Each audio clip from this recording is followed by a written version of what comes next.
Sierra Leone, Badan Dunia Urusan Pengungsi dari PBB atau UNHCR, dan Lembaga Penanganan Pengungsi IOM menyatakan akan menangani 57 orang pengungsi etnis Rohingya yang mendarat di kawasan Benteng Indrapatra Ladong, Kecamatan Masjid Raya pada Minggu 25 Desember 2022.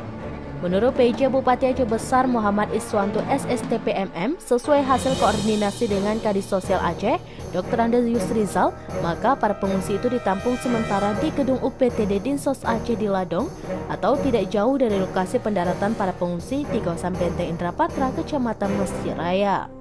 Masih terkait masalah penanganan pengungsi yang tepatnya rombongan penyusup itu, pihak imigrasi seperti diakui oleh Kandim kelas 1 TPI Banda Aceh, Telmaizul Syatri SE MSI kepada PJ Bupati Aceh Besar telah berkoordinasi dengan Kementerian Luar Negeri.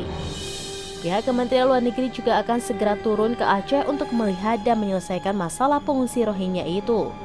Tanpa di lokasi hadir Kalaksa BPBA Abi Ilyas, jajaran TNI Polri termasuk tim Inafis Polda Aceh, PMI dan relawan medis. Sementara dari Aceh Besar, selain PJ Bupati, juga ada Kadis Sosial Bahrul Jamil, Kalaksa BPBD Riwan Jamil, para asisten Sekda Aceh Besar. Sebelumnya diberitakan para pengungsi itu mendarat dengan dalih kehabisan bahan bakar, serta bot yang mereka tumpangi bocor. Selain itu juga diakui oleh para pengungsi tersebut logistik mereka telah habis.